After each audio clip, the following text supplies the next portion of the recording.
It was extremely exciting. We're part of the Super Bowl, a game that people anticipate all year. We're part of the halftime show with Madonna. Ladies,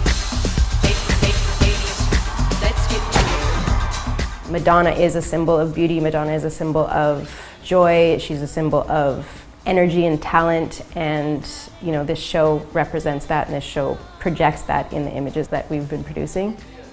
With many meetings, we figured that the best opportunity would be to do projections onto the field. Madonna liked the idea a lot, and the Super Bowl backed it, and everyone was really happy with that. So we went from there and we started designing different concepts of content, so different looks for different songs. So for me, it was more about doing some research, looking at her previous shows. Always interesting to see what was done for that song specifically, and then try something different. When this is approved, we go into the production phase. The production phase is when the direction is extremely clear, so we are ready to take the animation forward. For example, do we do a shoot? What elements do we do to create this animation?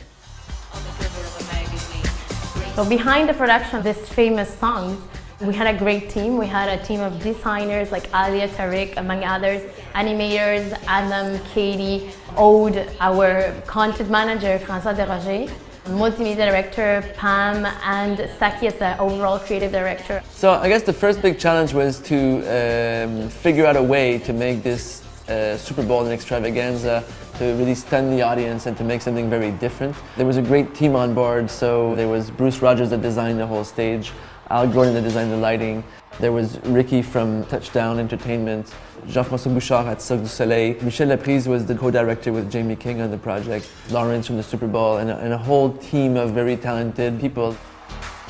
It was really inspiring to work so closely with Madonna. She's such a passionate artist, and she gets involved in all the little details of her show. I think she's the most multidisciplinary artist I've ever worked with. As we're conceptualizing the show, we had to think of what's happening on the field projection, then we had to think about what's happening on the LED floor of the stage, as well as the LED ribbons that wrap the whole stadium. So it's really a matter of thinking in an integral way, and then working very closely with Al Gordon for the lighting, because all these visual elements kind of synchronize together. So one of the essential tools in the Moment Factory's process during the production and integration, actually during the conception too, it's the maquette. The maquette is a scaled model of this real stage, and then we had this projection surface that it was the fabric used for the projection was deployed before the show, so we could project. We had 32 HD projectors that were stacked in groups of 4, so we could get the necessary brightness for the camera. So we have our LED stage, is a stage that is 125 feet. This is brought up by carts that were set up by volunteers at the halftime, that we had 7 minutes to set up, so the team did a great work. Set designer Bruce Rogers built that specifically for that. Then we had 12 minutes of the show, 5 songs in those 12 minutes, 7 minutes to dismantle. So there's a lot of adrenaline involved from all the team.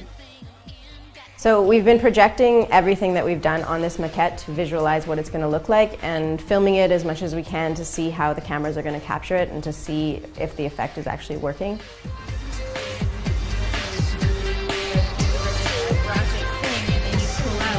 You're like, oh, the stage is 3D. Oh, and maybe this is really there too. Can we see a picture of the other one? Yeah, and there's also a big group on the music.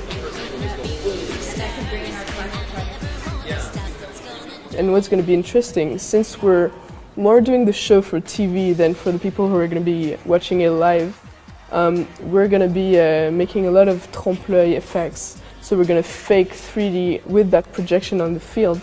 The TV is most of the time going to be focused on Madonna. So we have to think about this variety of camera angles. We're not going to always have this beautiful wide shot for our trompe-l'œil effects and our big eye candy moments. So we have a workflow in which we create 3D elements and we film them from a certain perspective in our 3D software, and then bring them in our 2D software and deform them so that when we film them from the same perspective, we see what we would see in 3D. We also wanted to bring it to a new place, a fresh place, a place that would be also appropriate for the Super Bowl. So I think that really presented an interesting challenge to us, the fact that the audience is so wide and the language, the design language has to be broad enough to really appeal to such a big audience. A lot of it had to be sound driven because Madonna is very meticulous in how she likes, things to hit the beat, when it should hit the beat. So the obvious choice was to have the sound drive the color and the lighting. It saved us a lot of time, but it also made it look 10 times better because it was very precise. You want to be able to see the scene, have a lot of movement, and rapidly kind of get out of it into the next scene. So it's very punchy. There's a lot of changes, a lot of variety. But the trouble with this part is that you don't want to have so much variety that you can't follow anymore. You want to be able to make sense and to be able to have like a sense of continuity, not just kind of like rush from one look to the next. So then, when this process is finished, we have our famous integration, which is the most challenging moment of the process, but it's the most amazing one at the same time. Super Bowl! This is when we go on site and we see the set and the space for the first time. We were set on a production office on a trailer. There was a great vibe. I mean, everyone was happy to be there. We were pushing our limits a bit, but in a good way. We just jumped from trailer to trailer, going to Hamish Hamilton from the camera team, sitting down, reviewing the maquette. Okay, do we put the camera here? Do we put it there? No, here she's changing, so we need a transition and focus on the content. It's little stuff which makes a difference in the show.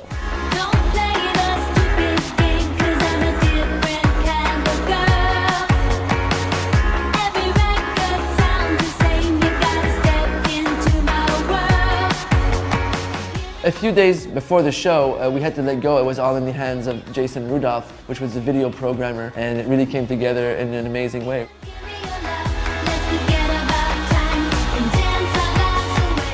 So finally we're there, we're on the field, sharing this moment with the whole people in the audience and the people in their houses and their families and friends, and people really think that we projected on the field. So it was great to see that live.